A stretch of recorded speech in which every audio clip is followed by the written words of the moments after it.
how to show up with Coca-Cola Energy. You're tired and you're thinking of canceling on your friends. Don't do it!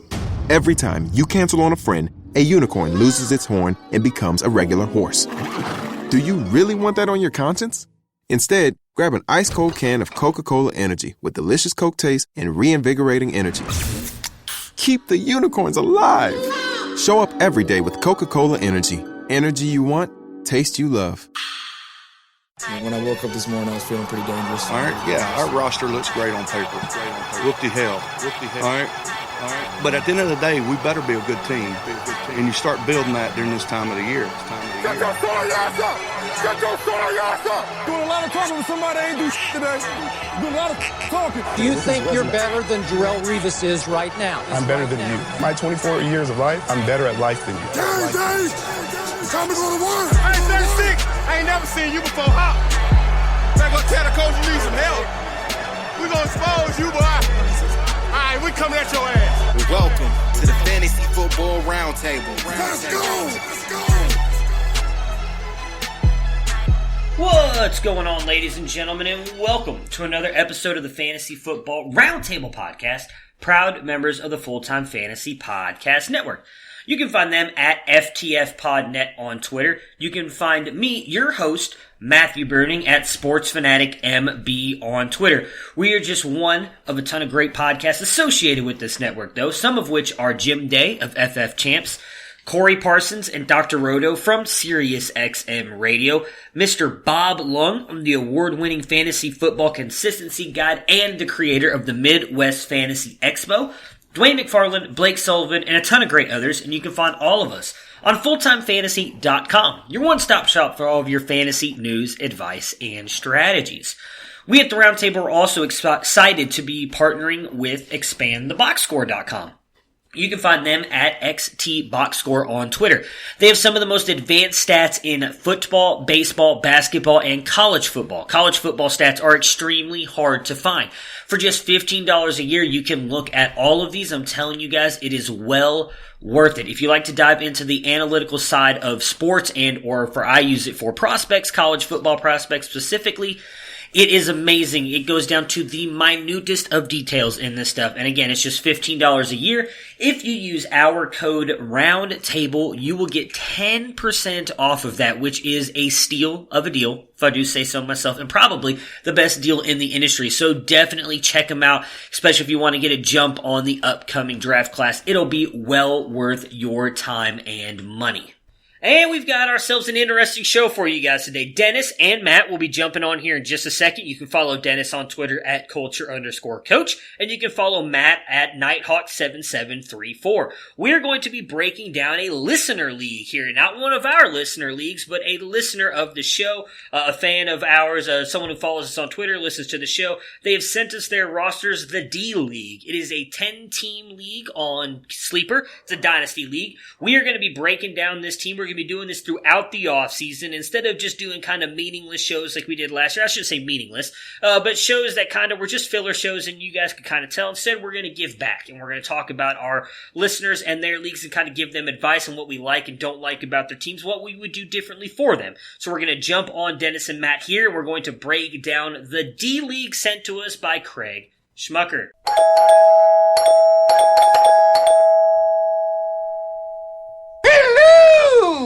We've got Mr. Dennis Bennett with us today. You can find him at culture_coach. Dennis, how was your Lover's Day last week and how was your weekend? My Lover's Day was fantastic. Actually, the wife made reservations for not just the two of us, but the boys as well, and we tried a new restaurant that was okay. But the experience was overall pretty good. That is awesome. And we've also got Mr. Matthew Fox with us. You can follow him on Twitter at Nighthawk7734. Matt, how was your Lover's Day and how was your weekend? Weekend was pretty good. We actually finally saw the sun this weekend. On Valentine's Day, didn't do a whole lot, but making a special dinner for my wife tonight. So she's very excited about that, making her steak and a baked potato. Very nice. Yeah, that's why we are going to fly through some of this stuff here. As I mentioned, I kind of I was one who started us late here today, so we're on a little bit of a tighter schedule than usual. So really quick, before we jump into what I mentioned in the intro, we're going to break down a league from a listener. Someone sent us one of their leagues. We're going to jump in and do that today. Before we get into that, Matt, let's talk a little bit about the XFL. Second weekend, there's been it seems like a lot more questions this week than last week due to what I would say is the inconsistent quarterback play. In my opinion, we have had two quarterbacks play really good here. The first 2 weeks, that'd be Cardell this is a DC Defenders podcast, by the way, if anybody wants to know. All three of us support the Defenders. So Cardell Jones has played decent, a little bit worse game this week than last week, but still overall very good. And then Phillips for the Houston Roughnecks, I believe is his name. He has also been phenomenal. Probably Houston's been TJ Williams. Williams, I apologize. Phillips was the wide receiver, correct? Is that what I mixed up? Okay, yeah. Yeah, Cam Phillips is their big wide receiver. They also have Sammy Coates. Yes, so those two have probably been the two better teams so far. So give us your thoughts since you break these down for the FLA blog, kind of what you saw from week 2. Yeah, well, if you read my column on Thursday, I thought the game of the week was going to be the Defenders versus the Guardians, because the Guardians looked like they had an incredible defense and had been one of the best teams in week 1, but they just simply did not show up. I actually thought Cardale Jones looked better this week than last week. I thought it was interesting. You said he had a lesser game because the Guardians definitely, while their offense fell into the toilet, they definitely have a pretty good defense, and he had stronger passing numbers overall. They just kind of wiped the floor with them. I think the Defenders are probably a favorite right now. The second game on Saturday was not too bad. Mark Trestman looks an awful lot like Chicago Bears Mark Trestman and not CFL Mark Trestman, which a lot of people were hoping for. That team has terrible clock management, terrible offensive schemes, terrible decision-making. But I actually kind of like what Jim Zorn is doing with Seattle. I thought they looked decent against the Defenders, and they were able to win that game. I'm curious to see. I think the big game in Week 3 is going to be Seattle Dragons against the Dallas Renegades, because Dallas really finally seemed to get going in the second half. Those two teams are chasing Houston in the West. Only one of them can make the playoffs because only 2 from each conference go. Gotcha. So I think that's going to be kind of a fascinating game. But I actually thought, aside from the first game, which ended up being a surprising blowout, the rest of the games were very competitive and interesting. I thought a little bit better than week 1. Yeah, so the reason I said what I did on Cardale was just, and maybe that was due to the New York Guardians defense, as you pointed out, they are really good. Just he seemed to throw a couple more picks this one, just didn't look all in sync like he did in week 1, but that may be more, I guess maybe I should give more credit to the Guardians defense as they did obviously had the huge game. Their defense was really kind of what helped win them that game in the first week as well, that blowout that they had in that first week, because of how good their defense was as well. So, yeah, I mean, Dallas, obviously me living here in Dallas, I know there's a lot of Renegades fans. Like I said, I'm going to the game in 2 weeks, actually, them against the New York Guardians here in Dallas, and there's a lot of hope with them getting Landry back now that he might actually be able to lead them. But I mean, Houston looks good. Those are the 2 games that I watched this weekend were the DC Defenders and then the Houston and the Battlehawks game late Sunday night. Those are the 2 games that I was able to watch this weekend. So I'll be interested to see how the rest of this goes. Like I said, I know a lot of people were really kind of, I guess, taken aback a little bit. The one that I saw the most, again, watching the Defenders game, was how bad Matt McGloin looked this week compared to last week as well. And a lot of people are saying that some of the really bad quarterback play in this second week has really kind of dragged the league down some. I still enjoyed the 2 games that I watched, but from everything I've seen, it looks like those were probably 2 of the better games of this weekend, so maybe that's why I still enjoyed it as much. But I'm hoping it works out, so go ahead. I think one thing they pointed out that is a fair note is these guys didn't have a ton of time practicing together, and they had no preseason games. So, really compressed 10-week season. Some of these teams were missing players due to injury week 1 too. So the second week was trying to figure out who the teams are, who the coaches are, how the style of play is going to work, how the rules work. I think there's going to be some fits and starts. But overall, I thought that there was more consistently strong play across the games. Some of week 1, there were periods and quarters where it was tough to watch.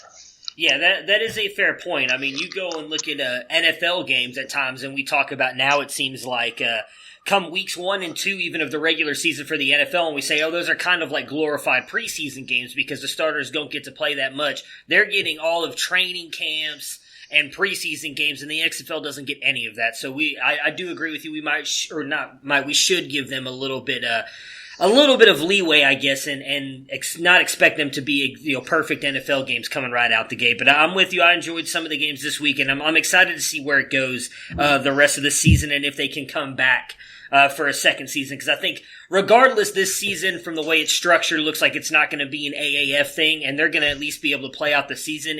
Will this be able to come back next year and also be able to thrive? I think is going to be the main question for them. So we've got the three of us on here today, and we're a little bit of a filler episode here as we're getting ready. Next week we'll dive full into the Combine stuff as the Combine starts next week. So we wanted to, as I mentioned before, give back a little bit to our listeners and the people who follow us on Twitter and interact with us. And I apologize right now, Craig, because I'm going to probably say your name wrong, but Craig Schmucker, I believe is how you say his last name, sent me one of his teams. You can follow him at FF_Schmuck, SCHMUCK. He sent us his 10-teamer on Sleeper, so we are going to jump in and break that down now, give our thoughts on the entire league.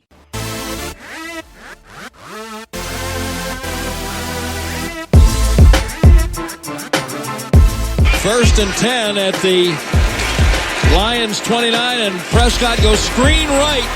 Elliott down the right side to the 25, to the 20, to the 10. Elliott to the pylon. Zeke Elliott, touchdown! 38 on the screen.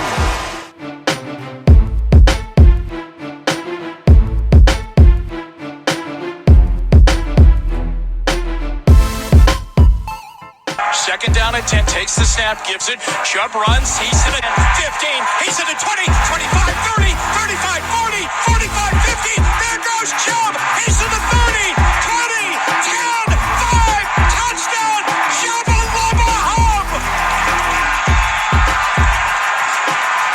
92 yards!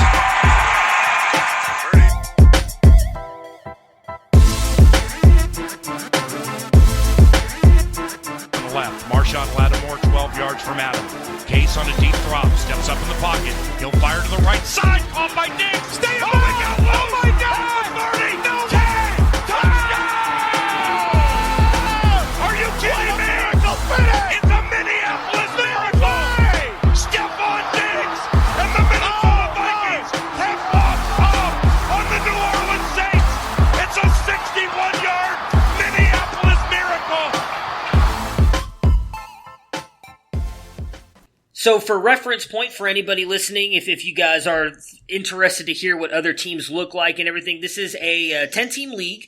They start quarterback, 2 running backs, 2 wide receivers, a tight end, a flex. Their quarterbacks get 6 points per touchdown. He did want to let me know this to kind of let you guys know as well, that this is their very, very first year, that none of them have ever played Dynasty before. This was kind of like their first foray into it. So I kind of get the 10-team league and the smaller lineup limitations. The one thing I'll say on it before we move on to the teams, because I know, Craig, you said that your whole league was going to listen to this. I would suggest expanding your rosters, or not expanding your roster, but expanding your starting lineups. Unfortunately, it's going to give one team a little bit more of an advantage, because there is one team that is fairly stacked in this league. But I would say it's going to make it a little bit more fun, in my opinion, from what I've dealt with in 10-teamers, to have the lineups a little bit deeper. If you guys don't want to do that, you don't have to take my suggestion there. All right, so let's talk about the rankings. Let's just go one through 10 here. We all have the same top 2, so I'm gonna we'll let Matt, you go first, Dennis give yours, and then I'll give mine. Let's just rank them first, and then we'll go in order and talk about each team in a minute. So Matt, who did you have as your number 1 team in this league? Get Schmucker 70, which I'm guessing is the listener who turned it. Yeah, I believe it is as well. Dennis, who'd you have? I had Get Schmucked as well. I got to be honest. When I looked at these rosters, I believe it's the first year in Dynasty for at least 9 of these teams. Yeah. It might be the first year in Fantasy for 9 of these teams. I was surprised that you said it was their first year of a league, that this was post a startup draft, because I would not have guessed that based on where these rosters went. Did Craig start this league with like his little brother and 8 of his friends, and then he had him trade all of the good players to him? That I don't know. The one thing I can say, the benefit that I have that obviously you guys don't, I don't have the draft picks on here. So Craig has clearly traded away a lot of his draft picks. So I'm assuming with some of the moves that he made throughout the year, I would imagine he didn't get all these guys in the startup draft. His team is where it is, I would assume, because of the picks that he has traded. Which I'm thinking is maybe other people who are more, or I guess bought more into their draft picks than the players. I know most of us on this podcast don't believe in that narrative. But obviously there are people out there who do that. So I'm guessing that's where he got to where he did with his team. But I have him as my number 1 team as well. I'll start with the second team. We'll go backwards here. So my second team was Johnny Tsunami. I think he's close. He's got a lot of really good players here, but obviously the depth is kind of what separates him. So Johnny Tsunami is my 2. Dennis, who's your 2? I have Johnny Tsunami second as well. I think Johnny Tsunami's got a pretty good running back core, but could have some trouble at quarterback. Wide receivers, don't break it down yet. We're saving that for a minute. I just want to run through our ranks real quick, and then we'll break them down. Matt, who'd you have at second? I have the same, Johnny Tsunami. All right, now you're at 3. This is where it starts to separate for some of us a lot. Me and Matt, I think, are actually, from what I'm looking at, pretty close here. Dennis, you're a little bit different from us, so we'll definitely get, like I said, deeper into the teams here in a minute. But who did you have as your 3? Matt. JPH4M. Dennis? I have Game of End Zones at number 3. And I have CS Galus. At 4, I have Captain America. Dennis, who'd you have at 4? Bam Bam Sam. And I had CS Galus. And then I had Captain America at 5. I have Captain America 5 as well. And then I have Game of End Zones at 5. At 6, I have Jew Pickle. Dennis, who'd you have? I actually have Jew Pickle and Captain America are actually tied for 5. And then I had Bam Bam Sam, and at 7 I had Jew Pickle. All right, so I see where I guess the biggest difference for me is JPH. I have him down at 7, which is kind of where you have him higher. Dennis, you have him right there with me as well. And then I have KH Merrick at 8. I'm sorry, man, I'm messing this up. Dennis, who do you have at 8? CS Gales. And Matt? And at 8, I had Game of End Zones. And at 9, I had Thanks Obama. And just give us your 10 real quick to kind of round it out. I guess it's Kamaric. Yeah. Dennis? I have Kamaric 9 and Thanks Obama 10. And then I have Bam Bam 9 and Obama 10. So we're going to run it off of, I'm just going to run it off my ranks because I'm the host and I'm the host with the most and I get to do what I want. So let's go down and run through each team here now with Get Schmucked. I mean, what can we say about this team? They're loaded. They've got not only a ton of talent, depth but obviously in every position. Yes, depth at every position and youth as well. So it's not like he's sitting there with a ton of, he's not sitting there with a bunch of guys who might not be producing at the place that they are now in a couple years. I mean, Watson, Winston, Prescott. He's got Haskins and Wentz as well. CMC. Don't forget Taysom Hill. Yeah, I know you're a huge Taysom Hill fan. CMC, Zeke, Mixon. I mean, again, when you only having to start 2 running backs and you've got CMC and Zeke you throw in every week, I think Mixon has a bounce back year this year, so then you've got him as your backup for whenever's on bye. You have Kareem Hunt and Geis as well. OBJ, Adams, Juju, DJ Moore, Kenny Golladay, Preston Williams, the best wide receiver in the league, Hakeem Butler. Like, it's ridiculous. I mean, what can you say? And then Evan Ingram and Mark Andrews. Realistically, in my opinion, there's nothing you can change about this team. So what are your guys' thoughts on his team? Do you have anything you want to add? You know, I feel like he probably doesn't have any draft picks, and his team is so deep that he needs to start moving players to get picks and reload. If I'm Get Schmuck, I've got Zeke on the block. I've got OBJ on the block, maybe Juju instead of OBJ. But his team is so deep that he needs to move Evan Ingram. He could literally lock up, take some of these lower teams, and he can lock up the draft this year and next year as well. I mean, it's dynasty. If this was me with a team this deep, I'd sacrifice that depth, especially with the shallow starting lineup. If he could come out of the trade season with 3 or 4, maybe 5 first-round picks, 6 first-round picks over the next 2 years and still be super deep, I'd be going for it. All right, so really quick on his picks, he doesn't have a first-round pick this year, but he does have 3 seconds. So he's still, with the trades he's made, he's got one and 1/5. So, I mean, he's obviously traded his first. He traded away his second. He does not have that, his 3rd, 4th-round pick. So he's got 3 seconds and a 5th, which I do agree with you for the most part on this, Dennis. And the way I would look at it, again, if you're not going to expand your starting lineup some, if you are, I wouldn't trade away too much because obviously you want to keep some of the depth that you have. Your depth is kind of what gives you the advantage in a league like this, in my opinion. Especially, but with it being as low end on the starting scale as it is, you don't need to have 5 starting wide receivers worth of, starters if you're not only going to be able to play 3 of them a week, and you have like 7 of them. So I'm with the Dennis. First move they need to make is go to Superflex.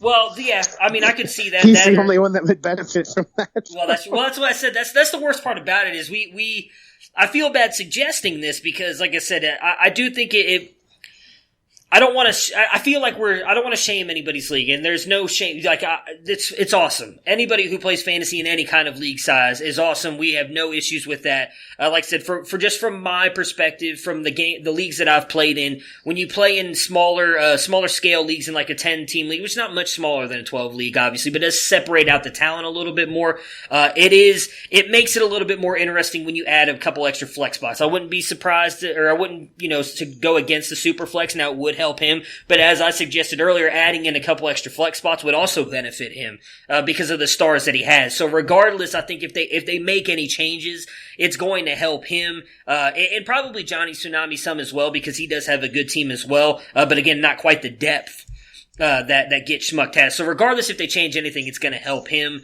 But if they don't, I'm with Dennis. Make some moves. Try and get some picks, even if it's not this year, next year. But I would definitely try and move a couple of these guys.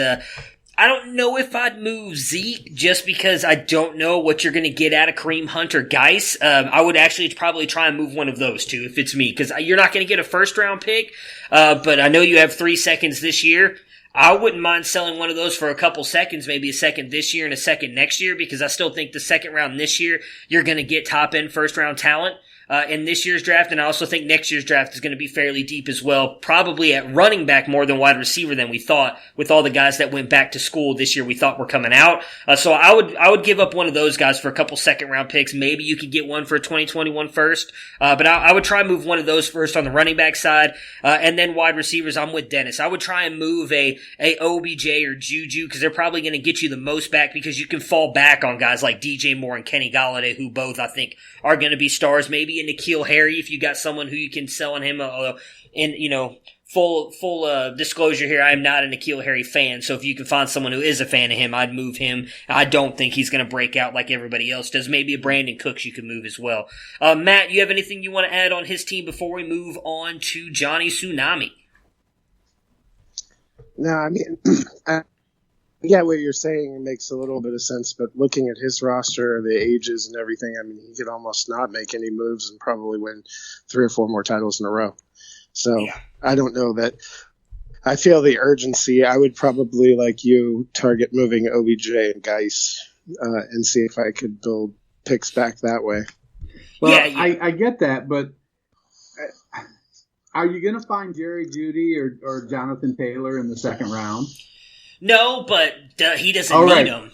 That's it. That's the end of the answer right there. It's no.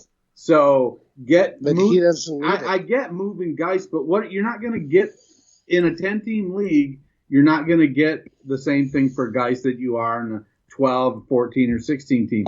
Move Zeke, who's had a ton of carries over his 4 years. He's taken a beating.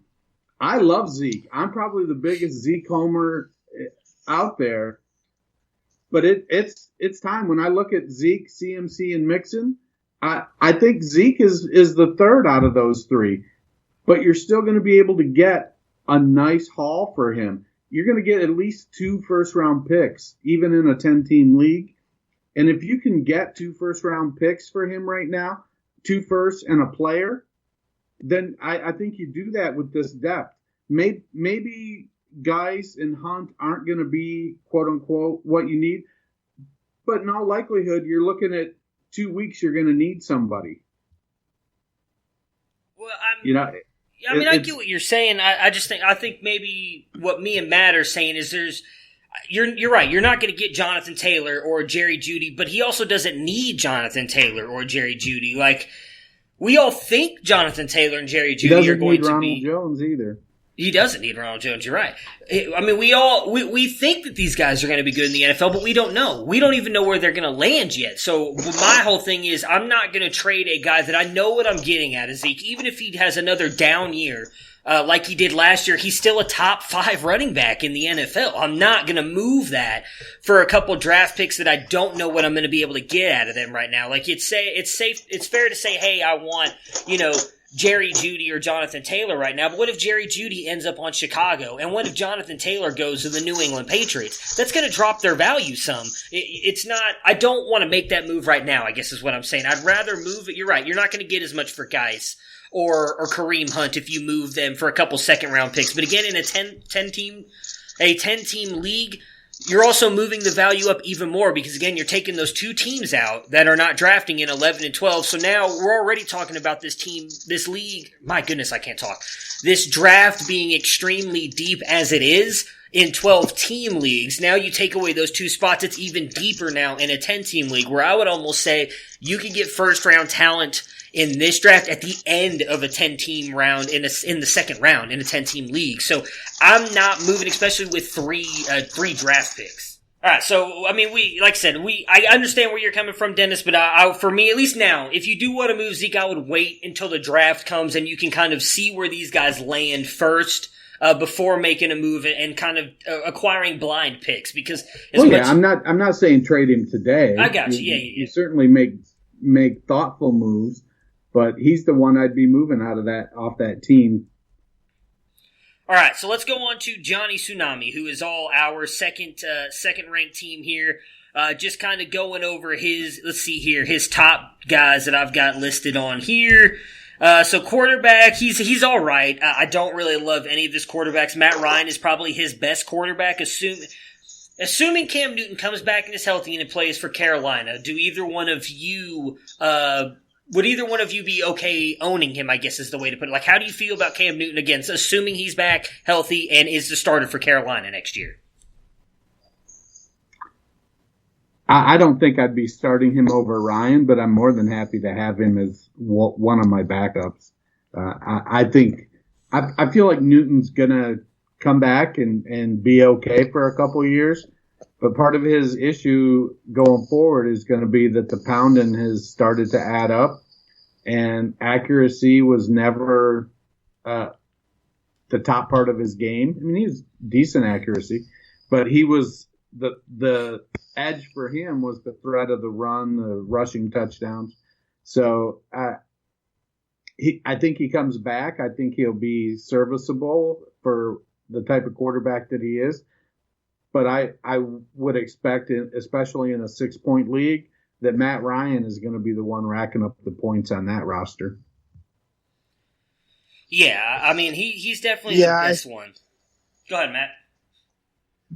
Well, landing spot, I think, I wouldn't dump him, but, I think we don't know enough about, is Cam Newton, where's he going to be? What's his landing spot going to be? If he's in Carolina, how does the change impact him? How healthy he is? I mean, right now he's not somebody you can get enough trade value for, but not somebody you would release. So I think, unfortunately, got to wait a couple months. So clearly he doesn't have the depth at quarterback. You've got Jimmy G. Marcus Mariota is likely going to be a backup somewhere. So, you've got 3 possible starting quarterbacks.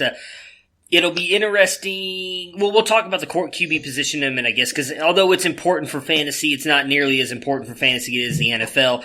Running backs, I'm interested to hear your guys' thoughts on it, because I like his running back core for the most part. And we don't know what's going to happen with Derrick Henry. We all assume he's going to come back to the Titans, but we don't know that. Mark Ingram's just a year older, looked really good in Baltimore last year, but can he reproduce what he did last year? You got Melvin Gordon, who is also a free agent. Kerryon, who I like. I'm a big fan of Kerryon. I think he could have a good year in Detroit. He's got to stay healthy. And then obviously mine and Mr. Fox's guy, Phillip Lindsay, the GOAT. And then obviously Miles Sanders as well, who I clearly love. He's phenomenal running back. So he's got a good overall core, but his top 3 guys have some serious questions, especially 2 in Gordon and Henry and what they end up doing in free agency.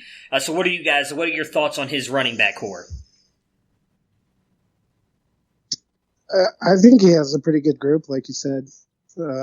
Some good players and a good mix of youth and older players. Yeah, the free agents, those are the ones that probably worry me the most. It's going to be, depending on where they land, it really is going to put some pressure on his depth. I love Kerryon Johnson, but he's starting to seem like you're not going to get a full year out of him. It almost, looking at it, looks like if he gets used right, Sanders could be the RB1 on this team this year. Yeah, I don't disagree with that. I think the best case scenario for him would be Henry re-signing with Tennessee. But I think if he does, he's probably going to have to give him a discount. I think Tennessee's going to play hardball with him. Mm-hmm. I don't know where Melvin Gordon goes.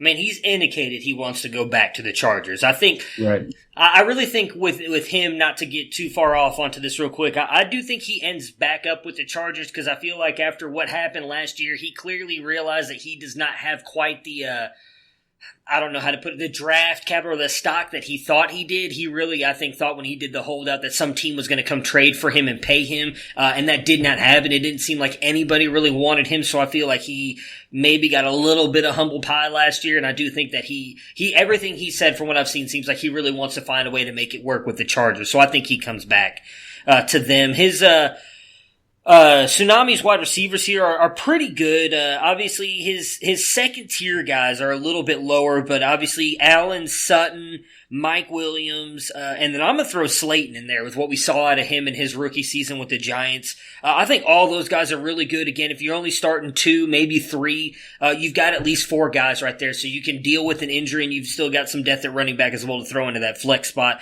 Kittle and Everett, Jonnu at tight end. Obviously, Kittle and Everett, the big names there. Jonnu Smith, we'll see if he finally breaks out now with what looks like Delaney Walker is going to finally be gone in Tennessee. So overall, I like his receiving core altogether. He does have 1 first-round pick and a second-round pick. With that first-round pick, he's at the back end. I believe he's team 9 in this, so he's picking as the second-last pick in the first round. I'm probably taking the best wide receiver available at this point for Johnny, because I do think that he needs to kind of increase that a little bit more, unless a Cam Akers, Keyshawn Vaughn type falls to you at that 9 pick. If one of those guys falls, I'd take them over any wide receiver outside of CeeDee Lamb or Jerry Jeudy. So what do you guys think he needs to improve? Because for me, it's probably 1 running back and at least 1 more wide receiver if he can get him. I think definitely wide receivers where I would look at, because 2 of his top 3 are on the same team, a team that currently doesn't have a quarterback. That would be why for him I'd also be hoping Melvin Gordon goes somewhere else to kind of diversify. He has a lot of assets tied up in the Los Angeles Chargers who have a lot of questions about their offense. They're legitimately talking about starting Tyrod Taylor next year. Yeah, and with that rookie pick, he's potentially looking at, I don't think Akers is going to fall in the rookie draft. I think he'll go before 9. So he's probably looking at like T. Higgins or possibly Jalen Reagor. Oh, I take Reagor. Justin Jefferson, Henry Ruggs, Brian Edwards. Those guys are all likely to be available there. Even Laviska Shenault should be available then. So he's going to have lots of young wide receivers to choose from. Yeah. And I kind of agree with Matt's take on the wide receivers. He should put both of them on the market and make a deal to move one of them and try to diversify that portfolio. It's especially given the uncertainty at the quarterback position in Los Angeles. Yeah, I mean, I could see maybe pairing Mike Williams with some kind of pick, maybe get a couple picks back or something like maybe Mike Williams in a second to get 2 first or something like that. I don't know if you could pull that off. Mike Williams, I guess, kind of, you have one person in every league that believes Mike Williams is going to be the next big thing, so you might be able to pull that off. I mean, I like that he's got Harmon. I do think Harmon can take a step forward, but I didn't even think about that. The kind of, I guess, undiversified team he has here with all the Los Angeles Chargers. Maybe he's a Chargers fan. But the one thing I did want to mention before we move on from his team as well, is that, with your 3rd round pick, I would try and grab a quarterback. If I were you, I would imagine at least one of those top 3 guys is going to fall, especially in a 10-teamer, especially with most of these teams having at least one good starting quarterback outside of, thanks Obama. So I would, I'd probably try and grab whichever one's there, whether it's Tua, Herbert, Burrow, whichever one falls to the 3rd round. I'd probably use your 3rd round pick to grab one of those guys so you can kind of secure your future at quarterback. Because Matt Ryan probably has a couple good years left in him, but he's the only guy on your list, again, because we don't know what happens with Cam that I truly trust. I would also, I keep saying I'm going to move on. I would also probably try and trade one of your running backs to a team that needs running backs. You've got a decent depth here. I might try and move a Henry or Ingram or possibly even Gordon while there's probably their stock is still pretty high after what they did last year, to maybe get some picks or maybe even pair one of those guys with a pick to get a better wide receiver, or them and a Mike Williams to get a really big name if you could. I'm going to change what I said I was going to do and make things interesting. I'm just going to go off what we have on the spreadsheet here. So next up is JPH4M on the list here. So he's got an okay team. We all kind of had him listed a little bit all over the place. I had him at 7, so did Dennis, but Matt, you really liked his team. You had him up here at 3. So at quarterback, Wilson and Murray. Doesn't have much at running back, though. Damian Williams, Raheem Mostert, Darrell Williams, James White, McKinnon, Lynch, Edmonds, Howard, David Johnson, Madison, Penny, Prosise. So I think you're really betting on here that David Johnson gets moved and ends up being the David Johnson we saw a couple years ago. Madison is a good plug play guy when Cook is down and out. Penny, you're hoping Penny comes back and eventually takes that job away from Carson. Does anybody believe, I know we all kind of don't know what to think about Damian Williams, if he's going to be the guy or not be the guy in Kansas City, but what do we think about Mostert? Because he obviously had a great run for them at the end of the year with San Francisco. Does anybody think he comes back next year and is the guy for San Francisco?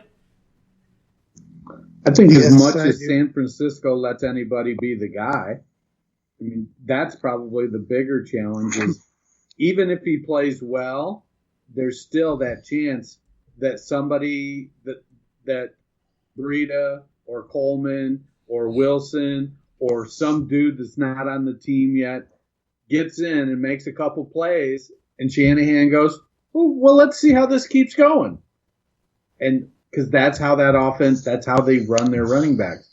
I'd love for Mostert to continue to get the ball, but I think he's going to be 28 years old next year.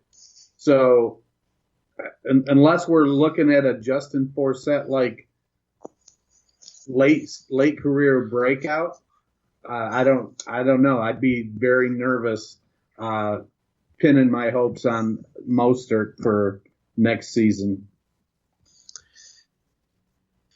Yeah, I just think he and Tevin Coleman are probably going to share the load, and I liked what I saw from him at the end of the season, so I probably am a little higher on him and Damian Williams than you are, but who knows? I mean, running back's definitely his weak area, but I really liked his wide receivers. I really liked his quarterbacks. I thought he has some decent swings at tight end. I like Dallas Goedert and Tyler Higbee based on what we saw.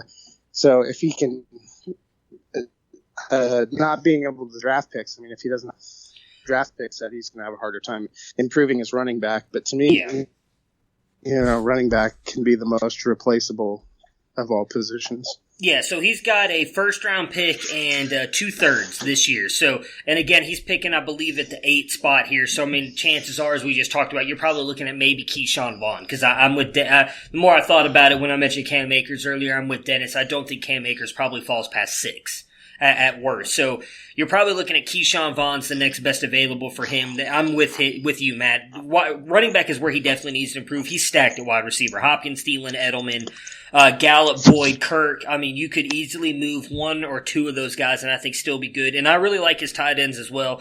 I mean, we don't know what we're going to get out of McDonald. A lot of people thought he was going to break out last year. That didn't happen. But I love Dallas Goedert. I think he's going to be the guy sooner rather than later here. So, great. I don't mind his tight ends. I would probably maybe see if I can get another one. You can probably get tight end cheap. Matter of fact, I'd actually attack that in the draft. I take that back. There's at least 4 guys in this draft that I think are going to be really good tight ends. Tight ends always get pushed down in the draft because you don't have that high end guy like an Evan Ingram or TJ Hawkinson, Noah Fant, that you've had in the past couple years. So you can probably get one of those top end tight ends in this year's draft late. You know, a Pinckney, maybe a Hopkins. I'm trying to think I can't remember his name now. It just jumped out of my head. But I'll Harrison Bryant. There we go. Yeah, I think Hunter Bryant even as well. I mean, you've got those guys who I think really could end up being guys you could snag in the 3rd and 4th round in this year's draft and be good to go. So, Dennis, what are your thoughts on his team before we move on? What is running back his weakness for you as well? What would you kind of do to help him out with that? Yeah, I like his depth at quarterback with Wilson and Murray. I think he needs to hop on one of those young wide receivers, maybe Boyd. If you believe Gallup is going to take another step, I like Gallup, then maybe move Boyd. I don't think he'll be super successful trying to move Thielen or Edelman. But if you can move Kirk or Boyd and get a late first or an early second and double tap the running backs there, so if he can walk away with Moss and Vaughn there at 109, 201 kind of thing, and come away with 2 young running backs to kind of bolster that mess he has there.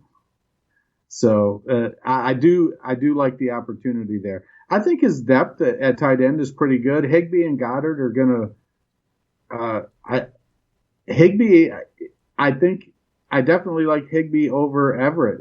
I think he's started to show that he's the one going to be on the field. So Goddard, I want to believe the time is coming, but as long as Ertz is there, that's almost like the San Francisco backfield, the Philadelphia tight end situation. Yeah, all right, so Matt has about 10 minutes left, so we'll get through as much as we can with him, and then me and Dennis will finish it up here. I did mess up, so I want to really quick touch on one thing. It has on here their draft positions, and I just was stupidly not paying attention. So Johnny Tsunami on here, at least the picture that I have, he is actually 3rd on the draft board, so you could easily get one of those top 3 running backs, which we talked about. Running back and wide receiver were his thing, so maybe trade back if you want, but otherwise you should be able to get one of those top ones. And JPH is at 4, so in my opinion, you can get Akers there and be perfectly fine. I would grab Akers, and especially if he lands on a good team, you just locked up your running back 1, in my opinion, in the draft. So next up is, unfortunately, the team we all picked as the last place team, me and Dennis picked as the last place team, and thanks Obama. Matt, you had him at 9. He is number 1 according to this sheet on the draft board, so he is going to get his overall whatever pick he wants, whoever he wants at first. Quarterback, I mean, you've got Stafford. That's it. I mean, Brissett we think is going to be the quarterback in Indy next year, but there's already been a lot of talks about them trying to bring in somebody else, so maybe you have him for one more year. Running back, you've got a couple good players in Carson and Aaron Jones. Obviously, we don't know how healthy Carson's going to be coming back next year. and if he's going to continue to give up more and more of that backfield to Penny, Aaron Jones is a stud. So you at least have an RB1 there, especially when he is healthy. Wide receiver, you've got two guys in Robinson and Diggs that I really like. I don't know what Tyrell Williams is going to be. I like Sterling Shepard, but he just does not seem like he's been able to put it all together. Same with John Ross and Fuller. I actually kind of like Hilton as well. I just kind of missed him on there. Hilton, I don't mind those three. I actually think if Hilton is your third wide receiver, while it doesn't stack up with some of the other third wide receivers in this league, that's not a bad option to have as your third wide receiver or your flex spot. So I like that move for you altogether. But nothing really at tight end. I mean, Hollister, Graham, Reed, Burton. I'm just being honest here. You've got nothing. You need to get a tight end in badly. So for me, looking at your team, you need another running back, another wide receiver, and another tight end. I just had his picks up here. I was hoping maybe with the way that his team was, he had a couple more picks. He doesn't. He's just got a first, second, and then 2 fourths this year. So if your first round pick, you are picking one. I mean, you've got to take Swift, Dobbins, Taylor, I guess whichever one falls in the best draft spot in your opinion. For me, and then just attack other spots. I don't know who you could possibly trade to get some more stock back either from draft picks. So Matt, what's your kind of overall take from his team, and what would you do to try and improve this roster? Yeah.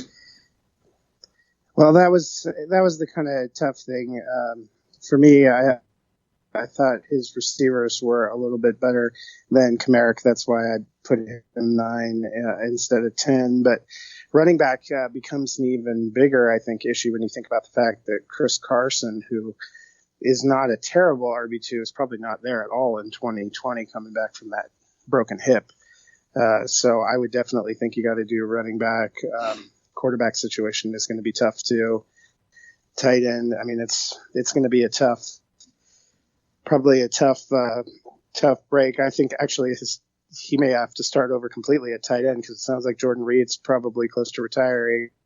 Burton and Graham on the chopping block for their team. So it's going to be a tough road to hoe, probably a multi-year campaign for him to get back to being real competitive. Yeah, I agree, and that's why I put Aaron Jones on the block. I put Allen Robinson on the block. This team is a complete rebuild. I put the 101 on the block. If I can get 2 first-round picks, if I can move back to 104, 105, and pick up a 2021 first and another piece that'll be serviceable, he doesn't need to worry about winning the league this year. This guy needs to worry about fielding enough players for a starting lineup and gathering assets to build on. Aaron Jones, I love Aaron Jones. I think he's going to have another good year, but he is. By the time you're ready to be competitive, Aaron Jones is going to be at the back end, maybe even outside the back of the hashtag 2-3 year window. So put him on the block. He needs to start looking to 2021. Pick up draft picks. Try and get first-round picks next year, and make that the year that he's gonna go for it. He doesn't have the ammunition to do it this year. Doesn't have the players, and doesn't have the volume of picks.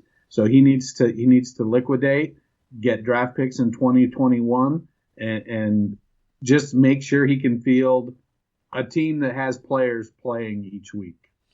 So if he goes into the season and his running backs are Carlos Hyde and a rookie he picked up at 106 or 105, so be it. If Tyrell Williams, T.Y. Hilton, and John Ross are starting wide receivers, then so be it. But, for him, it's just about getting assets for 2021, and heck, maybe even as far out as 2022. Yeah, I mean, they have on here, 2022, so obviously they can trade a couple years in advance. I wouldn't be against that either, moving the 1-1, especially if you can, get multiple first back, which is what it would have to take. There's no way you can give up 101 for like 1.5 in a second. You've got to get 2 first-round picks back. Maybe someone wants to move up to make sure they get Swift Dobbins or Taylor, so you can move that. The one thing I would say on Aaron Jones, too, I would also try, if you could, to maybe get a young, up-and-coming wide receiver as well, because while your wide receiver core is not bad, if you compare, Aaron Jones with a young, up-and-coming wide receiver and a draft pick, you can almost kind of knock out a spot that you have to eventually kind of fill up, and you can already start to rebuild your wide receiver core, as obviously those guys hold value a lot longer, and then use your draft picks throughout the next couple of years to rebuild your running back core, because you obviously have a couple really good players here, like I said, especially at wide receiver. Hilton's the only one who's really kind of aging, but you got a young Sterling Shepard who I still think will be good for a couple years. So all in all, I don't think it's a bad team, but you got to make some moves. You've got to do something, and I think you do kind of, as Dennis and Matt said, they kind of have to dive all into the rebuild and plan on being more competitive probably in 2022 than in 2020 and 2021. Jew Pickle is next up here on the list. So quarterback, they've got the best quarterback in the league in Baker, the touchdown maker. Outside of him, though, you have probably 4 starters, so I think you're good there. Ryan Tannehill likely back in Tennessee. Trubisky is technically the starter in Chicago, and then we all think Bridgewater is going to land somewhere. So I think you're pretty set right now at quarterback. I'm a little worried about your running backs. You have a lot of name talent, but I'm not sure you have a lot of guys that are going to produce for you. You got Gurley, Bell, Jalen Samuels, Chris Thompson, Kenyon Drake, Devonta Freeman, and Tariq Cohen. All guys who at times have been studs. Last year did not prove that outside of Kenyon Drake for the back half of the season. I'll give the whole run of the team actually first. So wide receivers, you're set. You ain't got to make any moves here, man. Julio Jones, Godwin, Parker, AJ Brown, and then you got Renfro and Sanders as kind of like your back end guys. That's perfect. You've got 3 studs. I'm still not 100% sold on Parker, but if he can do half of what he did last year, he's gonna continue to be good for the next couple seasons. And then you're also sold. Actually, I take that back. You're really good at wide receiver because you've got Isabella and Campbell in your taxi squad, which I forgot about, and you're set at tight end with Ertz, Olsen, Eifert, Hawkinson, and Fant. So for me, the reason I had you down here where I did was just because of your running backs. Gurley, Bell, they're on the back 9 here, and I don't think they're going to get any better, and I just don't trust Drake. I know he had a really good back end here with Arizona, but we don't know if he's going to re-sign with Arizona. A lot of teams, it seems like, are hesitant to pay running backs now, so you need to make a big move here at running back. That's really, in my opinion, your only weakness. He's drafting out of the 8 spot, so again, that goes back to what we talked about earlier. Probably not getting a really good running back out of the draft. A 1st, 3rd, 4th, and 5th this year. So what would you guys do, and is running back the weakness for you guys as well? Yeah, I think running back was probably the focus area that I thought of too. As much as I love Le'Veon Bell, he did not look very good with the Jets. You can't really rely on him. Drake, your best hope is that he goes back to Arizona and is the guy, which is a question. Todd Gurley, is a big name, but some questions. And he's got a guy like Devonta Freeman who they're talking about cutting loose. So I think if I was to focus anywhere, that would probably be the area I would try to pound right away. Yeah, I don't really have much to add. I think Baker has to take a step for his quarterback position to be secured. There was talk I saw today, a couple different blurbs on Twitter. I think might have started at Roto World, where it originally came from, that Teddy's looking for $30 million a year, and there's some thought that he might be able to get it. So if he goes somewhere at $30 million a year, he's not going to be the backup. It's a situation where, I guess he's got Fant and Hawkinson. So for them to step up at tight end, if the Ertz situation plays out like we talked about for JPH4M's team and his Goddard share, he really has 1 or 2 players to build around, and that's Godwin and AJ Brown. It's a 1 quarterback league, so Baker's okay. Yeah. But it's, you're not building teams around quarterbacks in 1 quarterback leagues. I don't think there'll be any return on Andy Isabella, so they can probably cut him. It's a team that's, it's in the worst possible place. It's the middle of the pack. Yeah. Probably in a 10-team league, probably not in the playoffs. First team out of the playoffs. It's not good enough that one or two players is going to put you in the title, and it's not bad enough that you're going to get a first or second pick in the draft. So you need to figure out how to commit, which way to go. And I don't think it doesn't sound like he has the assets to. Now, did you say they had 3 or 4 first rounders? No, just okay. one. Just one first round pick. He's picking at the 8 spot, so he made the playoffs last year with this team. He's got a first, a third, a first, third, fourth, and fifth this year. So, okay. What I would say, just going back to the team we just had a minute ago, man, it'd be hard to move A.J. Brown. Maybe find a way to get Aaron Jones off Thanks Obama's hands. I mean, if you could pair Aaron Jones, and then again, you're basing a lot of this on whatever happens with Drake, because I think Drake's probably your best running back moving forward at the moment, because I personally do not believe Gurley and Bell are going to ever be running back ones again.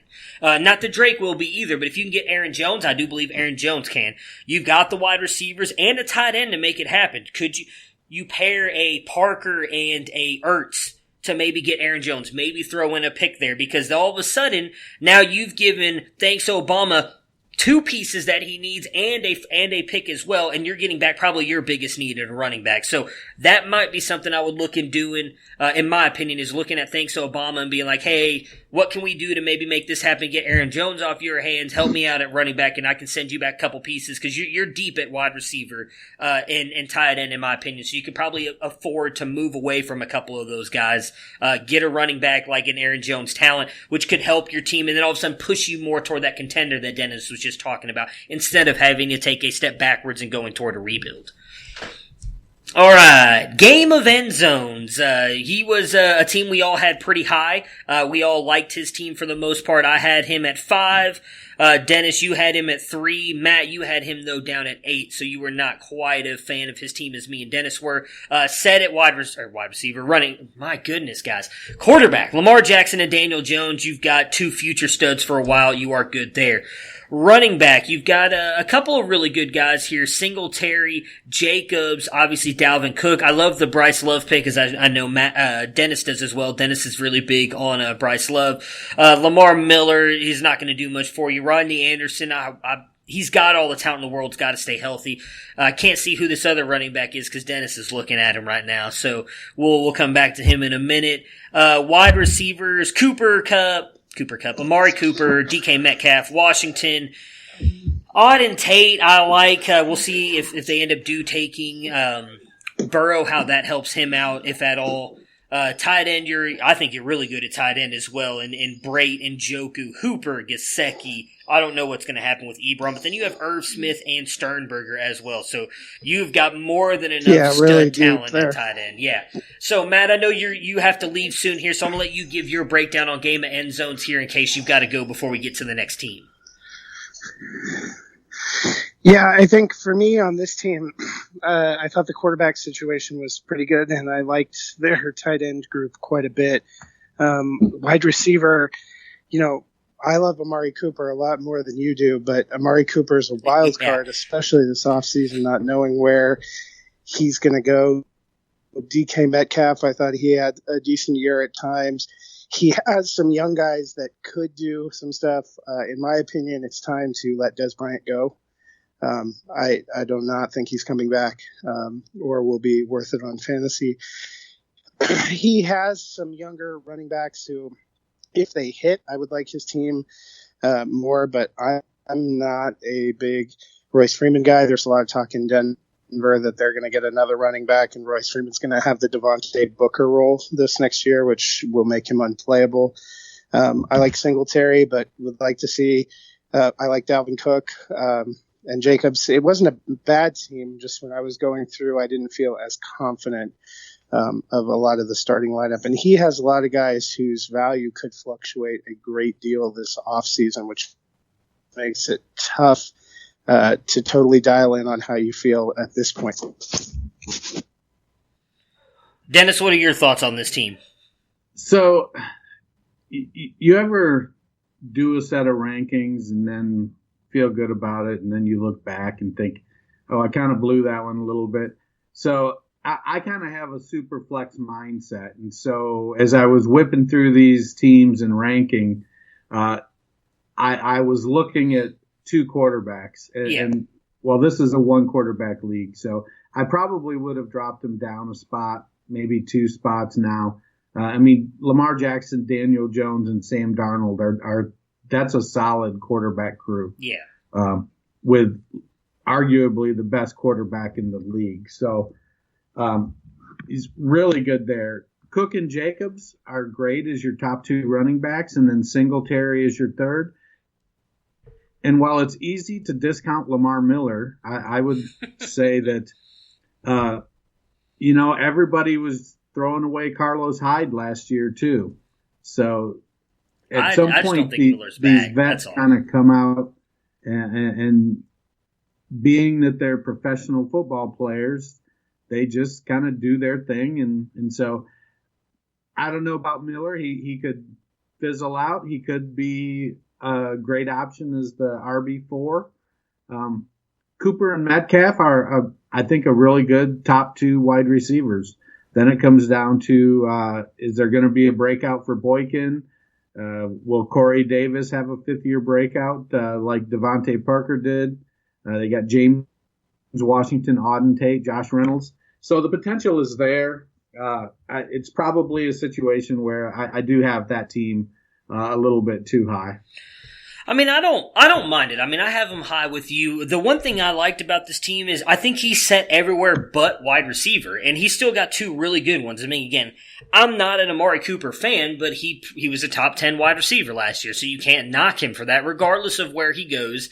He's shown in Oakland and now in Dallas that he can be a top 10 wide receiver. I love DK Metcalf coming out last year. I think he proved to everyone that he can be a stud in the NFL.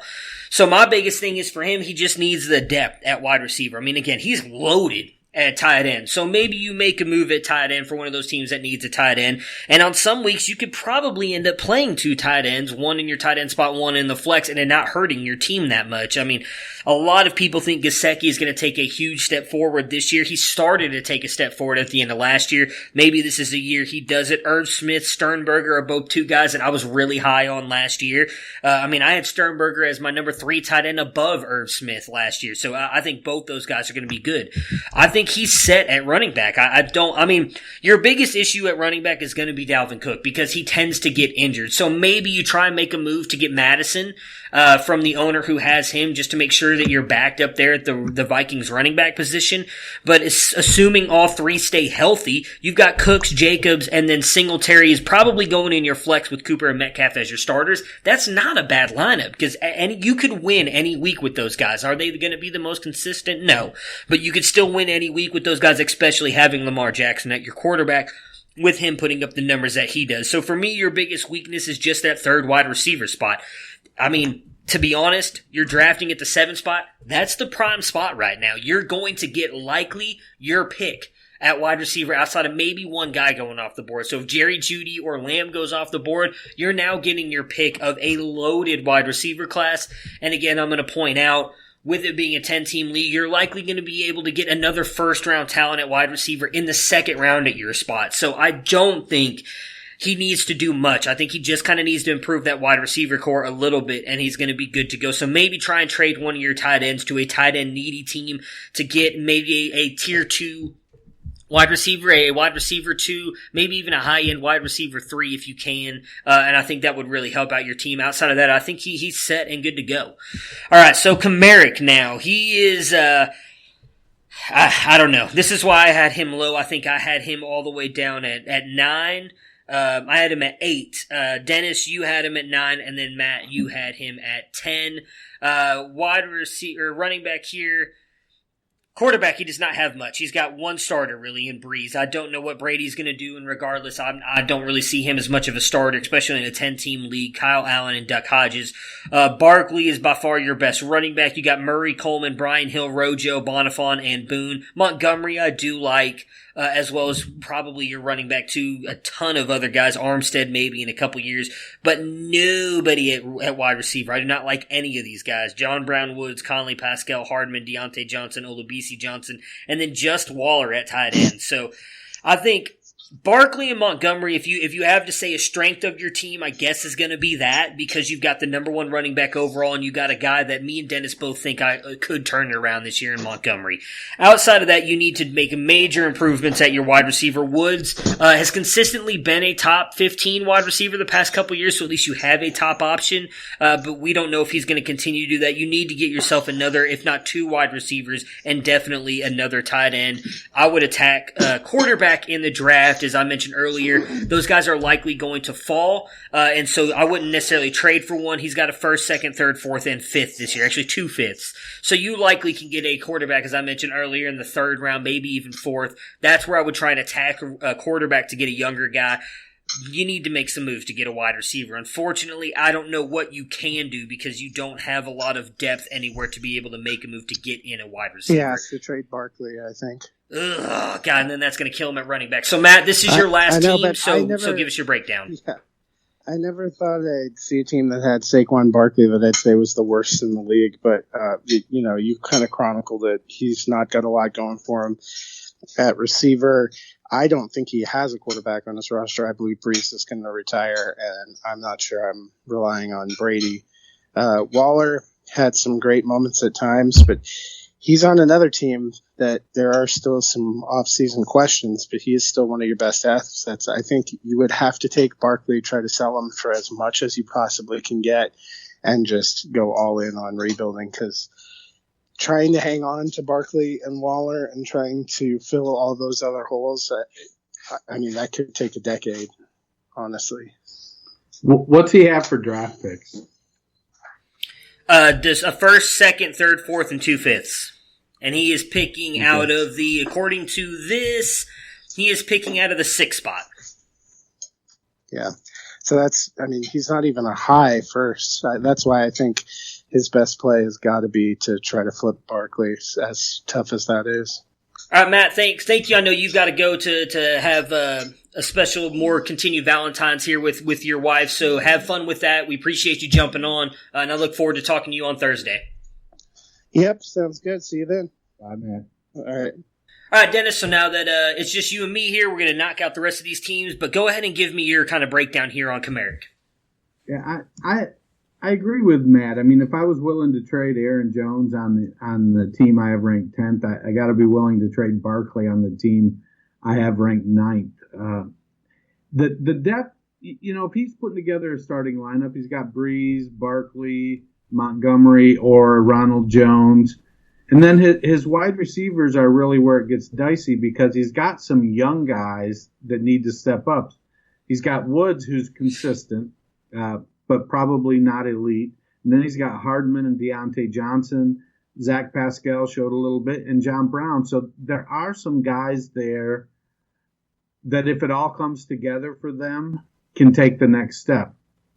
But I don't think I want to bank on that. That's just not a situation where I'd hang my hat.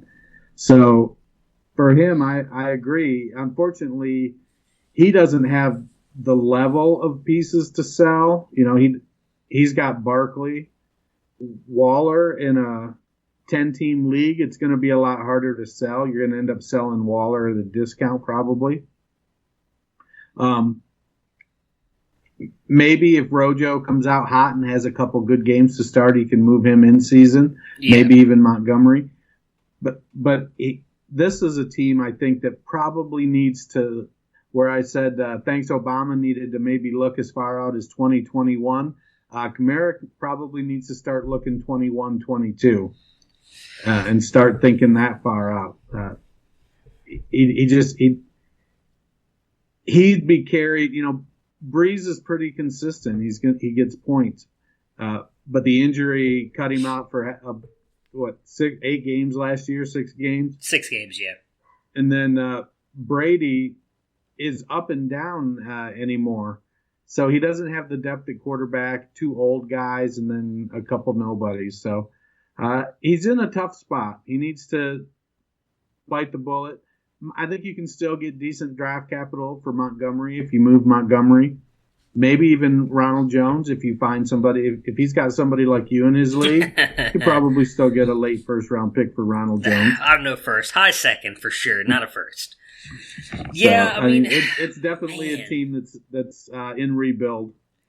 See, it's so hard to move Barkley, though. I mean, he's going to be a stud for probably, I would say, 6-7 more years. So having to move him it would be tough, but I might have to agree with both of you guys. I mean, again, I don't mind having Woods as my wide receiver one. He's likely not going to bring you wide receiver one numbers every week, but he's been more consistent than people realize. He had a couple bad weeks last year, but if you go back and look at it, he was actually putting up double-digit points almost every single week. So Woods is a good option. I don't want to say that he's not, but I'm with you. Like, he's got a lot of young guys, but I don't see Deontay Johnson producing this year. Maybe if Sammy Watkins leaves, Hardman does something, but I think Hardman and Tyreek, something we talked about after the Super Bowl, those two guys are just so much alike. I don't know if Hardman produces that a way that Tyreek does, because I still think Tyreek is going to get the play. You got a guy like Armstead, who we both like, but we don't know if he's even going to be the guy when Fournette leaves, and obviously Fournette only has one more year. I wouldn't be surprised if Jacksonville ends up re-signing Fournette. So he's got a bunch of young guys. We just don't know what they're going to be. So, I mean, the problem is, can you move Barkley and get a ton back for him? And I don't know. There's not a lot of teams in here that have a whole lot of players and a whole lot of draft capital. I mean, I was going through, and as some of you guys were looking at, talking about, there's one team that has like 3 first-round picks, so maybe you can get the 3 first-round picks for Barkley, and even then I feel like you're kind of selling low on him. So he's probably the one guy you have to move, and then as you two are both saying, move him more toward a rebuild. If you move Barkley, I don't know. I'd keep Montgomery. I do think that Montgomery can still be a guy that you can build around, and you're likely getting a lot of draft capital back. That I still think Montgomery is going to be relevant by 2021, 2022 if you feel like you can compete around that time. So I wouldn't move Montgomery. They do have Coleman, which I guess we've kind of been overlooking. I don't know if I'm really that sold on Coleman and buying into him. I don't think we're overlooking him. Okay. I mean, he's there, so he could be something, but yeah, as much as I hate to say it, I think he's right there with Thanks Obama. They're the two that I felt like you have a lot of work to do, unfortunately, and they don't have a lot of draft capital either to do it. Maybe the one thing I could say for Kamarick here is you have a lot of guys that I think are worth second round, maybe even third round picks. And as I mentioned earlier in the podcast here, this is a very deep draft, especially at wide receiver. So maybe move one of these guys like a John Brown or a Woods. I mean, I would try and get a first for Woods. I still think that he's worth that. John Brown's not going to get you a first. But maybe if you're JPH4M, would you give up Kyler Murray, 2020 first, 2020 second, and I don't know, Christian Kirk for Barkley?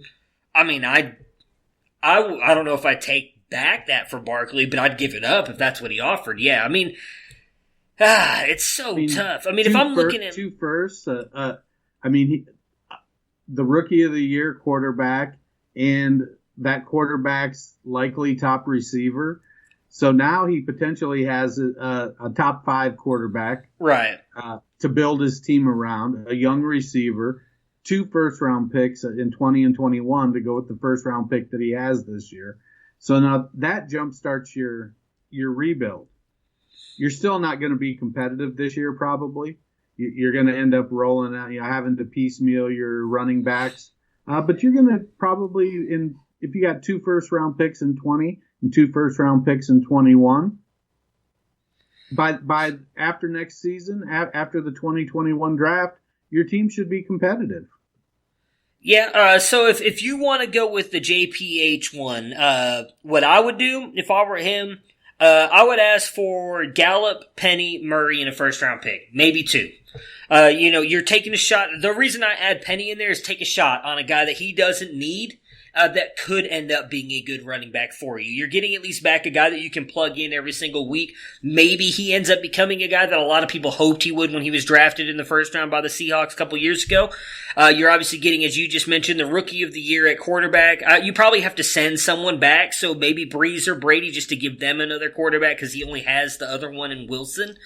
But at least you get a young quarterback now that you can build around as well. And I would take Gallup over Kirk. So I do think that Gallup is worth Murray or Barkley as well. Like if you have to one or the other, I think you have to give up Gallup, in my opinion. I think Gallup can be a stud, and you're getting a nice young wide receiver, running back. You can take a shot on a first round pick and a young rookie, no, not a rookie anymore, but the rookie of the year quarterback. I would probably ask for another pick, but if you're getting Gallup, I don't know if you can get 2 firsts, so maybe get a second round pick. I think that's a fair trade. He gets the best running back in the league, and all of a sudden you get a bunch of pieces that you can now build around. You've kind of kickstarted your rebuild pretty quickly. Again, and getting a guy like Gallup, Penny, we'll see what happens, but the picks, and then Murray as well. All of a sudden now, you've got your wide receiver 1. You pair him with Woods as well. Now all of a sudden you've got 2 wide receivers that you can trust every single week. You've got a young quarterback that you can trust in, and now you're just trying to rebuild your running back core, which I don't think is a bad way to go. So that's a good team that you brought up there. If they can make that happen somewhat close to that, I think it could work out for both of them. All right, Bam Bam Sam is up next. Not a bad team overall. I think he's only got one glaring weakness from what I kind of see here on his team. So quarterbacks, you're obviously set with Mahomes and Rodgers. Rodgers aging a little bit, but Mahomes, unless he gets injured, you've got, I guess, arguably with Lamar Jackson, the best fantasy quarterback, so you're set there. Running back, to me, is kind of your biggest issue. You've got Fournette, but then McCoy, Michelle, Washington, Lewis, Dixon, and Kerwin Williams, TJ Yeldon. I mean, none of those guys really scream anything for me. I mean, Fournette obviously finally had that year we were all hoping for when you drafted him 1-1 a couple years ago. But can he repeat that? I don't know. Has a long laundry list of injuries as well, which kind of scares me. McCoy's probably done. Nobody knows what's going to happen with Dion Lewis. He's really nothing. I don't know if you can ever count on Michelle again with what we saw out of him this last year. Wide receiver, you've got 3 good guys in Landry, Hill, and Samuel. Obviously, those 3 right there, you're good to go. You've got your 1, 2, and 3, all guys who have chances to be in the top 15. So is that Curtis or Debo? Debo Samuel. So yeah, he's good. I believe it's Debo. I'll double check here, but I'm pretty sure it's Debo. So I mean, he's good. He ain't got nothing to worry about, at least in my opinion, at wide receiver, especially if AB ends up coming back. I don't know if he ends up being a wide receiver 1 at all, but he at least has a guy that is, I would say at worst probably a wide receiver 2. Would you agree with that in AB if he comes back, no matter where he goes? I mean, he's still I think if AB comes back, you sell him for a 3rd round pick and you get out of the AB business. All right, fair enough. And I apologize. It's Curtis Samuel. Regardless, I still think Curtis Samuel, if he's your wide receiver 3, he's good. I mean, I've also been on the train that I think Matt Rule is going to do great things for this offense, so maybe I'm still buying in a little bit too much into the Panthers offense, but I think Curtis Samuel's a great 3. I did want to highlight, I do like some of your younger guys in ESB. I mean, a lot of people like Kerryon Johnson. I'm not as big a fan of Kerryon Johnson. I think that's probably supposed to be Keyshawn Johnson. Yeah, it is. My bad. I wrote that too as Kerryon Johnson. Keyshawn Johnson, yes. But I like ESB. I do think that if he comes back this year, he was obviously out all last year with the injury. I do think he has a chance to be a good player in that Aaron Rodgers offense with Green Bay there. So I do like ESB. So, I mean, let's see. I'm going to pull up his draft picks really quick so we can kind of discuss that as well. So he has his 1st, 2nd, 3rd, 4th, and 5th this year. So he is drafting as well out of the 2nd spot, according to this. So that actually plays very well into what I think you need to do in rebuilding your running back core. You're now pretty much getting your pick if you stay in that spot.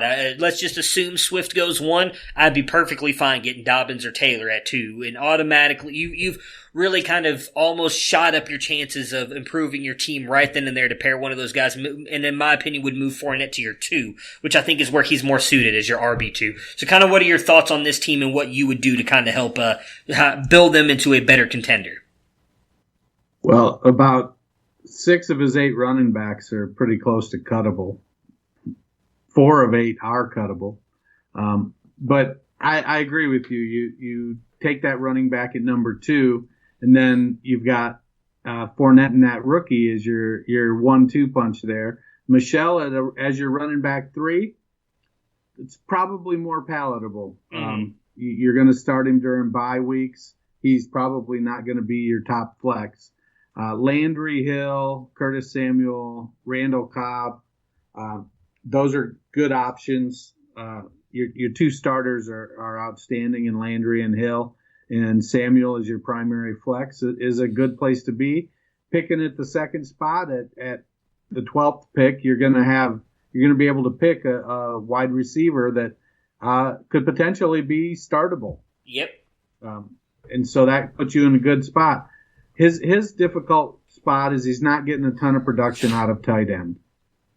Yeah, so I didn't even mention he's tight got end. Jared Cook, who's just inconsistent, and Kyle Rudolph, who's inconsistent. So it's like lottery trying to pick which one of those is going to catch a touchdown pass and be playable. So he could probably, if he can move Rudolph and AB, if AB signs somewhere for an upgrade at tight end, then I think that's a move he needs to seriously consider. He's got good depth at quarterback with Mahomes and Rodgers. I think Andy Dalton could potentially be a starter somewhere this year. He really needs to work on depth. He's got a very, very shallow team. Yeah, I think what you might be able to do, and I'd have to scroll back through and look at it, but maybe you could move Rodgers to... Never mind. I was thinking, I knew thinks Obama needed a quarterback, but he doesn't have a lot of tight ends that you could move. Man, yeah. But I don't think you'd start Rodgers over Stafford, would you?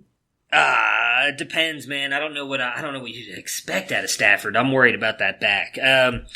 So I guess tight end too. If you're trying to, I think you can still roll with Cook this year. God, man, a lot of that's going to depend on what Breeze does, though. That's what worries me. I've said it multiple times. You can get a tight end late in this draft for sure. So I don't. None of those guys are probably going to be like an Evan Ingram though, that are going to produce big in their rookie year. So you're probably going to have to wait a year. Maybe you can trade a 2021 second for a decent tight end. I might do that. It sucks giving up that second round pick value, but I'd imagine if you throw that toward a. There was one man, I can't remember who he was, had a bunch of really good tight ends. Maybe you throw that toward game of end zones, a second round pick in 2021 to try and get one of his guys, in a Njoku, Irv Smith, Sternberger, Gesicki, something. He's got a bunch of guys that are going to be sitting on his bench.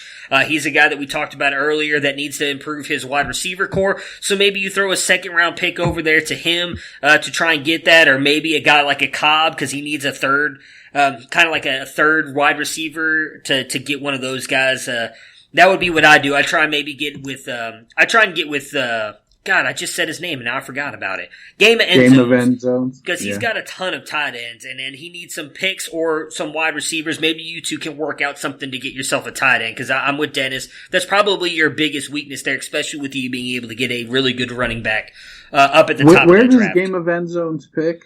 Let's see here. I gotta pull that back up because I lost it. I was trying to reply back to Matt there. So, let's see. He is drafting out of the 7 spot. So he's he's 7, yeah. So he's... If he was maybe 5, are we live yet? Yeah, we're good. Okay. If he was maybe pick 5, I might do a pick swap, because then I'd still be able to get one of the top 5 running backs, pick swap and a player, something like that. Get a tight end and a different running back instead of running back out of 2. But it's a shallow team. He has some guys that are good. Yeah. Wide receiver, his top 3 are very good. Curtis Samuel. If he had a quarterback that could have had any kind of deep ball accuracy last year, his season could have been. We'd be talking a completely different game. Yeah, for sure. For a completely different perspective about him this year, but Allen just couldn't get him the ball. All right. So, yeah, definitely top heavy. Need to improve your depth a little bit and tight end for Bam Bam. On to these next 2 teams. And I actually liked both of these guys. So, Captain America, I was trying to pull up here. So, I had him at 4. You had him at 5. And then so did Matt. So, we were all pretty much right there with him. A playoff team kind of right there in the middle. Quarterback, you're good. Rivers, Cousins, Carr, Goff. You've got likely at least 2 starters in Cousins and Goff. We'll see what happens with Carr. I personally don't think he's going anywhere. So you've got 3. Rivers, I'm kind of just forgetting about. At best, you probably have him for 1 more year. You're good at running back, at least on the top end. You've got Eckler and Kamara. I think regardless of if Eckler moves on to another team or stays with Los Angeles, he's going to have fantasy value. The dude's just too good in the receiving game, and he proved last year as a runner as well. So I'm not really worried about where he goes free agent-wise. I think he's going to be good.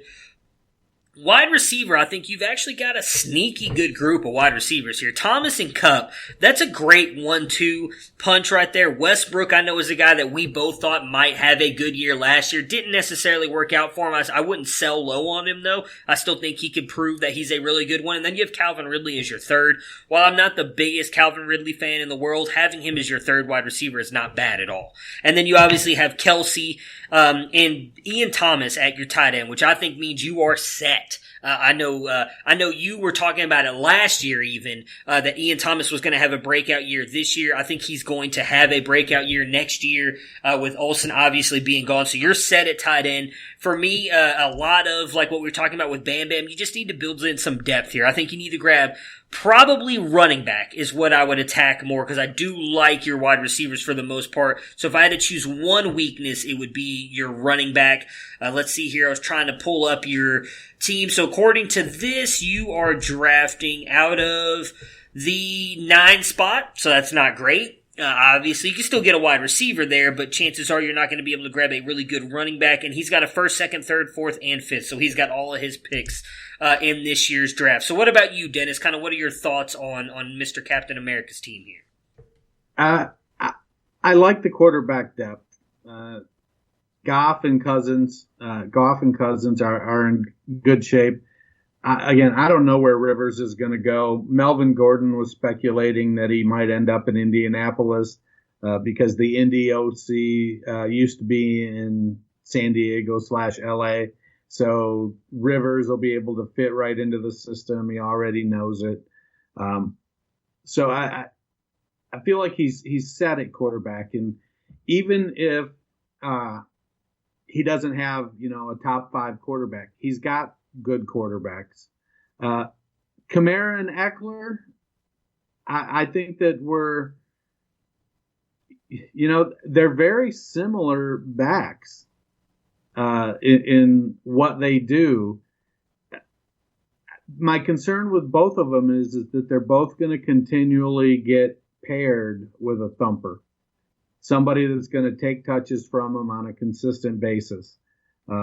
That doesn't mean that at 60% of the touches, they're still not going to produce high RB2, low RB1 numbers. I think we saw a little bit of Kamara's efficiency drop off, and he didn't quite have, he didn't match his draft capital last year. So he does need he needs running back depth. After that, Jamal Williams, Benny Snell, and J.D. McKissick are his top 3 backs after that, and that's a rough place to be right there. Yeah. Wide receiver, though, he goes 5 deep at wide receiver, I think, with Thomas, Kupp, Ridley. I completely overlooked AJ Green. That's what I was just about to say. I didn't even realize I overlooked Westbrook, him. Cole Beasley had a great year. Kenny Stills. If somehow Will Fuller was able to get moved somewhere, I think as the 2 to DeAndre Hopkins, Kenny Stills would be consistently just a little bit less than what Fuller is on his blow-up games. Stills, he's a good wide receiver. So there's depth at wide receiver. Kelsey, Doyle, Thomas at tight end. He's got depth at tight end as well. So this team isn't far off. It really what it needs. I think he needs to kind of try to get a top end running back. If he can pull something off to get a top 5 running back, whether it's move Cooper Kupp for one of the, maybe not top 5, but somebody from the 6 to 10 range. Yeah. And go with Calvin Ridley, AJ Green, Cole Beasley as your running back, wide receivers there. Then maybe that gives that running back core, the boost that we're looking for. Yeah, so I was looking at his, so maybe you could do something. Man, see, it'd be hard. I wonder, Bam Bam Sam, we were just talking about his team, and I believe he's picking out of the 2 spot. Could you maybe send a Kelsey Cooper Kupp and your 1-9 to move up to 1-2? And grab that running back. Because while you're going to hurt your tight end depth some, I still think Ian Thomas is going to be a stud. Obviously you're giving up the best tight end in the business in Kelsey, but being able to get one of those top two running backs, I think would be great. Now, obviously I don't know if Bam Bam would do that, because then that's obviously going to hurt their running back chance as well. They need a running back. So maybe the Aaron Jones team, we talked about earlier, would be a good team to jump onto as well. Try and hit them up because, again, same thing. They need some wide receivers, definitely need some tight ends. They have nothing. And they also need some quarterbacks, and you've got plenty of quarterback depth as well. So maybe you hit up, I was trying to remember what team it was. Who was it? Thanks Obama. So maybe you go back to Thanks Obama and you say, hey, I'll give you Kelsey and this, and you try and work out a deal with them as well, to bring in some help, because they're another team that could use a lot of help. You could send in a lot of, players over there to get yourself Aaron Jones, and I do think if you add Aaron Jones to your running back core there, same thing. I mean, you almost make yourself an instant contender, which is exactly what you need to do to win a league like this. So last up, I feel like I said this wrong earlier because you said CS Gales and I said CS Galus, and I didn't mean like anything by that. I just kind of read it. I'm really bad with names and everything, so we're gonna go with CS Gales, cause I apologize for anybody. Don't get offended. I can't say anybody's name right. That is just, that's what I do on this show. I bring horrible fantasy insight and I get names wrong. That's what I'm very proud of doing here. So, let's see here. So Gales here is drafting out of the 5 spot. And they are the team that has multiple first-round picks. 2. I thought they had 3. But they have 2 first-round picks, a second, a third, fourth, and fifth this year. And that was it. I thought they maybe had 2 2021s as well. I liked this team a lot. I was kind of surprised that they were lower for you guys than they were for me. So I have them at 3. Matt had them at 4, so he wasn't as low on them, but you had them at 8.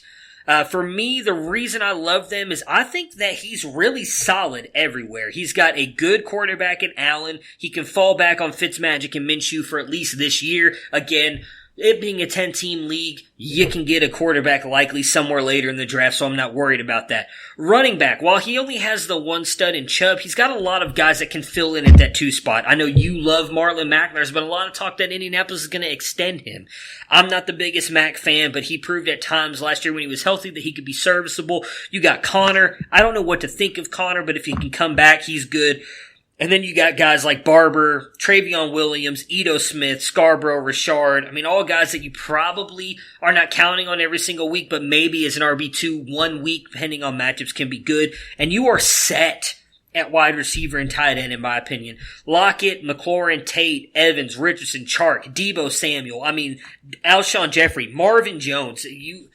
You're set. In my opinion, he's got nothing to worry about. You've got a ton of youth as well in McLaurin, Lockett. Evans is not that old. Chark, you got Debo. I mean, come on. Alone, Chark, Debo, and McLaurin are 3 guys that came out in the past 2 years that all prove they can be top-end wide receivers. And then I love your tight ends with Henry, Herndon, and Knox. I think, me and you were both big in on Herndon coming out this year. Obviously kind of disappointed, but I think he could bounce back next year, especially with what we saw to Ryan Griffin in the Jets, with the Jets team. I think Herndon's better than Griffin, and I love Knox. I thought he had an okay year.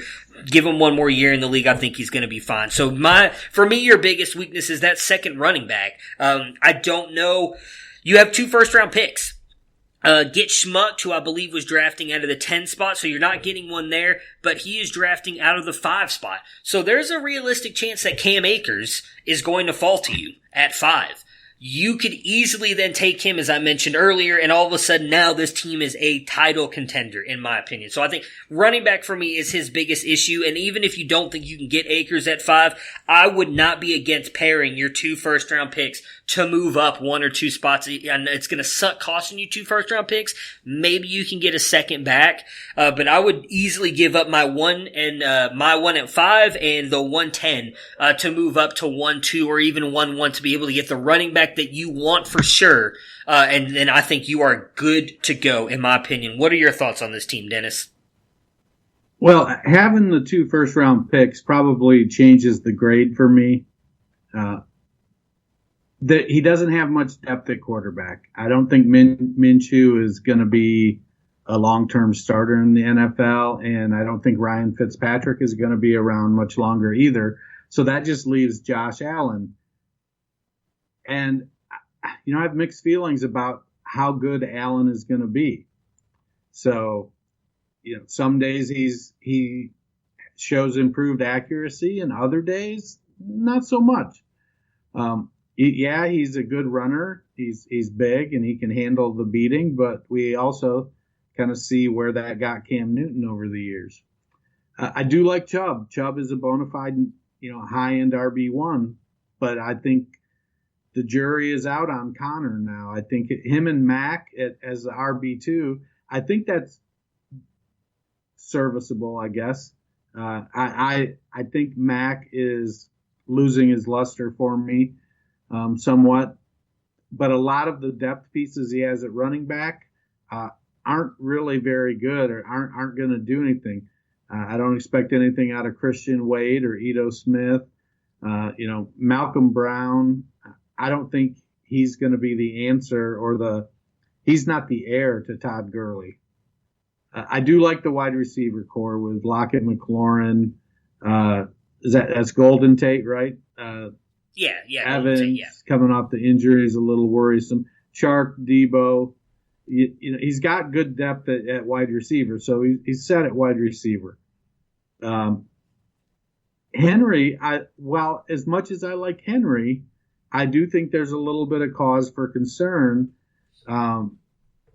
with the quarterback situation there. Mm-hmm. So you've got Keenan Allen and you've got Mike Williams, and God bless Tyrod Taylor, but I don't think he's going to be the guy to put up the kind of receiving numbers that are going to make Hunter Henry an elite tight end. Right. I'm concerned about Chris Herndon after he came back last year, and then they extended Griffin. Herndon never really got any game time. He went then on the DL. So that concerns me, and I think Dawson Knox. I think the jury is still out. It's a gamble. I think with Knox, you're looking at probably 2021 to see. He seems more on the traditional 3-year cycle for tight ends than somebody like Evan Ingram or something like that. So I think Knox could be okay, but I don't know that he's going to be a high-end option. So the team, he's got the ability to put some things together with the draft and bolster the positions that he's weak. Mm-hmm. So I probably would bump him up a couple spots based on that. All right. So I think I figured it out. I was looking at this while you were breaking that down there. If I'm Gales here, and I know this is going to seem like a lot, but this is just personally what I would do. Mack, Connor. I'm not sure what wide receiver. Maybe Evans, or one of those. I'd hate to give up Chark or Samuel, but it might take one of those two. And either one or both of your first-round picks to get Barkley. You do that. I think the Barkley owner obviously takes that because now all of a sudden they get everything that they need.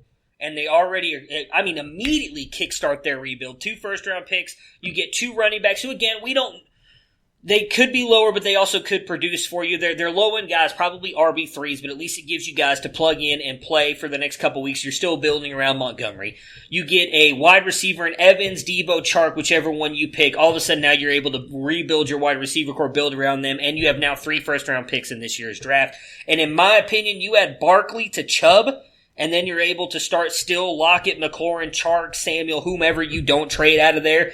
Regardless of what you think about the tight ends, I think that immediately goes right up there with get schmucked as being able to compete with them. I mean, again, I know he's got a lot of the top name guys, but all those guys can easily produce with the OBJs, Adams, CMCs, and Zekes. So that would be what I would do if if I'm CS Gales here, I'm going right to the Barkley owner and be like, all right, what is it going to take to get this done? Give me Barkley, because you're pairing Barkley and Chubb. I'm sorry, but I'm taking Barkley and Chubb over CMC and Zeke all day long, in my opinion.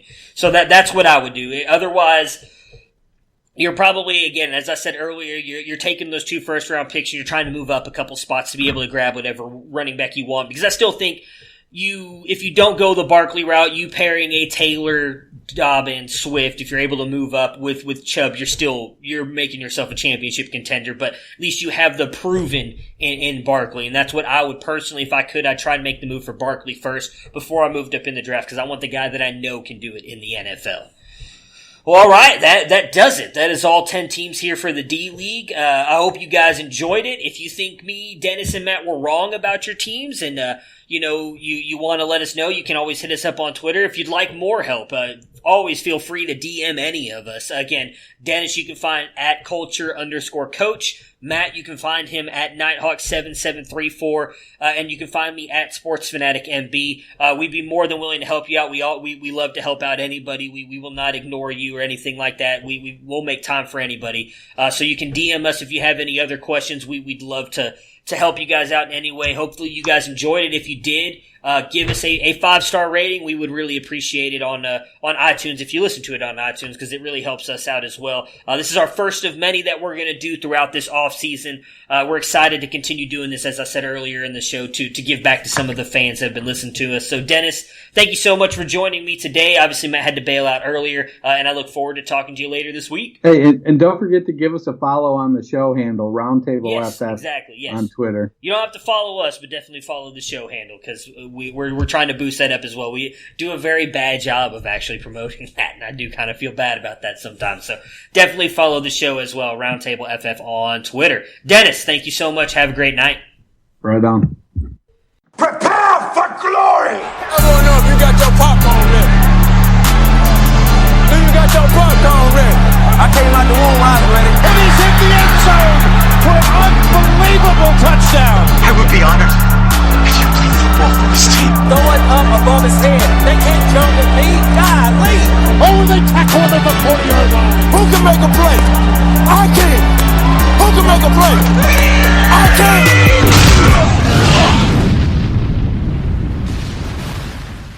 Security threats are everywhere. But with Xfinity XFi, you're notified of threats to your in-home Wi-Fi network, so all your connected devices are protected. That's simple, easy, awesome. Go online, call 1-800-XFINITY, or visit today. Restrictions apply. Hey, you! Are you ready? Grab your pack, grab your tent, grab your gear. Jump in. We're going on an adventure. In Arizona, there's so much to see, so much to experience. At GCU, adventure is never too far away. Offering over 200 academic programs with a Christian worldview and nestled in the heart of Phoenix, you can earn your degree in fewer than 4 years and explore everything Arizona has to offer. Find your purpose at GCU. Private, Christian, affordable. Visit gcu.edu/AZ road trip.